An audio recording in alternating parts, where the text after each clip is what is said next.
Béni de Saint Jean Chrysostome. C'est aujourd'hui que notre Seigneur Jésus-Christ a été livré pour nous. Alors qu'il évangile, Judas s'en alla, non pas à l'invitation des prêtres, mais de son propre gré. Et il leur dit: « Que voulez-vous me donner, et je vous le livrerai. » Ô audace de cette parole coupable! Est-ce pour cela que le Maître t'enseignait d'avoir à mépriser les richesses? Ô cruauté! Dis-nous donc quel est le motif de cette trahison. Peut-être est-ce parce qu'il te donna le pouvoir sur les démons, parce qu'il te donna de soulager les malades, parce qu'il t'a appris à ressusciter les morts. Ô parole d'orgueil absolu!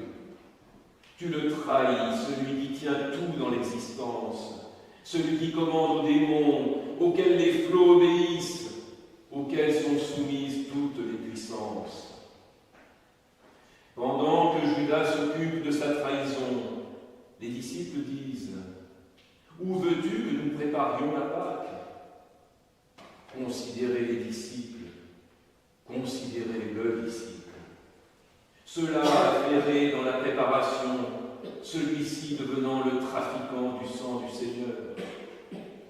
Et tandis que les disciples préparaient cette Pâque qui était celle des Juifs, le Christ instituait la nôtre. Et il dit: « Ceci est mon corps qui sera livré pour vous. Ceci est mon sang qui sera versé pour un grand nombre. » Ô bonté infinie du Christ! Ô folie et fureur de Judas! Lui, il jouait à l'ami pour le vendre. Le Christ lui offrait le sang qu'il avait déjà vendu pour qu'il obtienne rémission de ses fautes s'il le voulait. Car Judas était présent, il eut le privilège de communier au repas, et le Christ lui lava les pieds comme aux autres disciples, en sorte qu'il ne lui restait aucune excuse. Mais déjà il est temps que nous participions nous-mêmes au redoutable festin. Approchez-en avec la révérence qu'il exige et la vigilance qu'il requiert. Que nul autre Judas n'y paraisse, que nul ne s'approche professant de bouche ce que son cœur contredit. Que l'esprit soit pur, que la pensée soit pure, car le repas est pur. Notre Seigneur a consacré aujourd'hui le sacrement de son corps, qu'il allait enlever à nos regards et porter aux cieux, afin que la victime éternelle vive dans notre mémoire et qu'il nous reste toujours présent dans la grâce. Quand donc tu montes à l'autel saint, regarde avec foi le corps et le sang sacré de ton Dieu. Étonne-toi de l'honneur qui t'est fait, appréhende-le par l'Esprit, reçois-le dans la main de ton cœur et prends-le par le goût intérieur.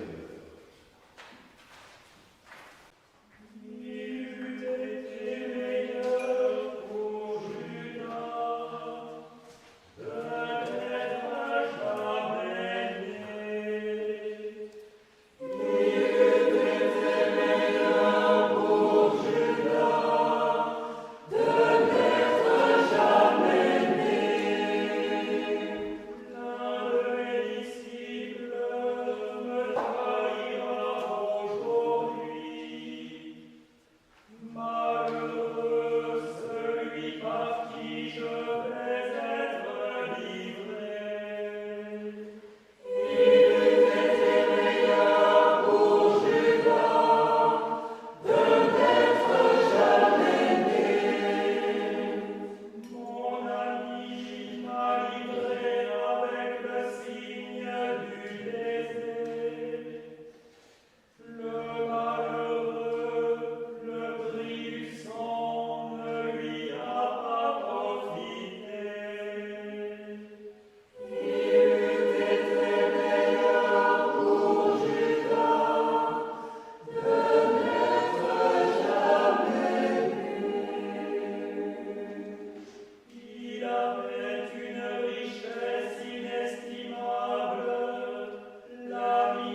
Homélie de saint Augustin, évêque d'Hippone.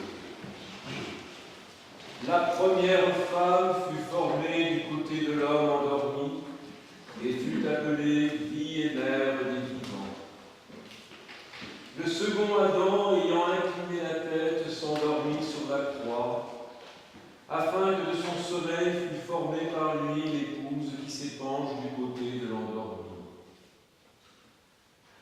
Ô mort, d'où les morts reviennent à la vie, quoi de plus pur que ce sang, quoi de plus salutaire que cette blessure?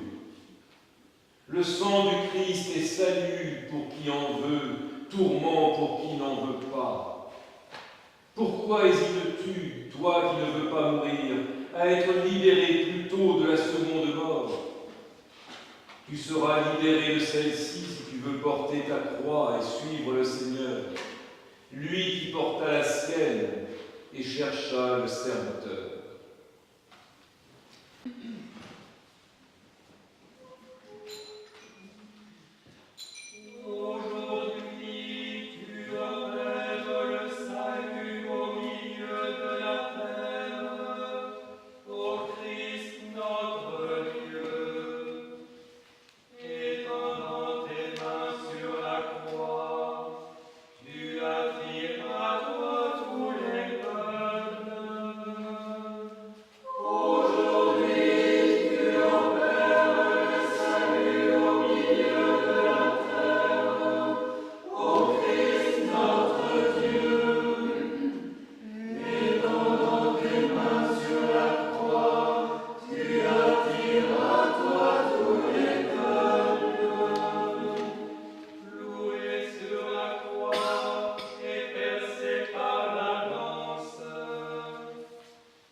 Que tout homme pieux aimant le Seigneur vienne goûter à cette belle et lumineuse fête.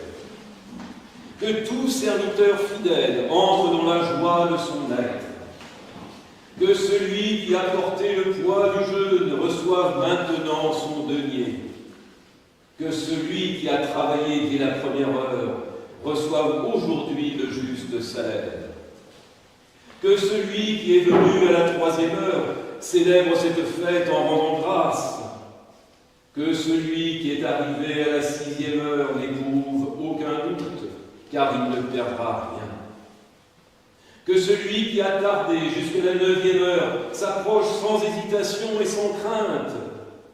Celui qui n'est apparu qu'à la 11e heure ne souffrira pas de son retard. Car le Seigneur est généreux.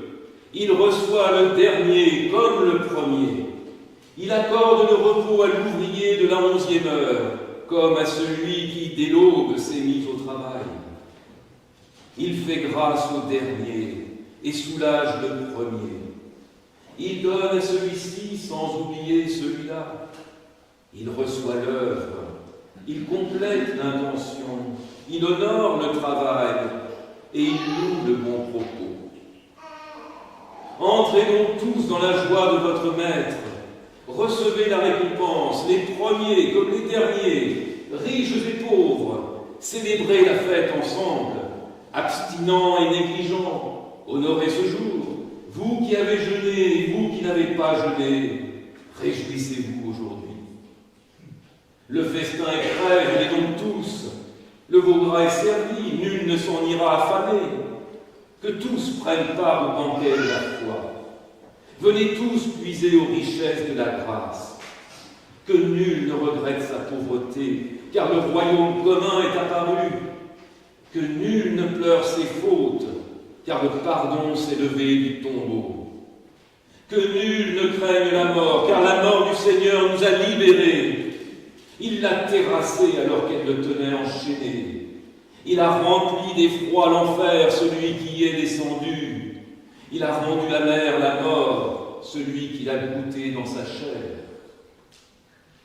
Tout cela, Isaïe l'a prédit. L'enfer, dit-il, a été rendu amer lorsqu'il t'a rencontré sous la terre.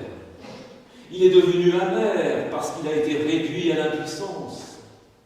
Il est devenu amer parce qu'il a été trompé. L'enfer a saisi un corps, et c'est un Dieu qui l'a rencontré. Il a saisi la terre, et il a rencontré le ciel. Il a saisi le visible, et s'est écroulé sur l'invisible. Ô mort, où est ton aiguillon? Enfer, où est ta victoire? Christ est ressuscité, et tu as été terrassé. Christ est ressuscité, et les démons sont tombés. Christ est ressuscité, et les anges sont dans l'allégresse. Christ est ressuscité, et les morts quittent le tombeau. Christ est ressuscité, prémisse de ceux qui se sont endormis. À lui, gloire et honneur, au siècle des siècles. Amen.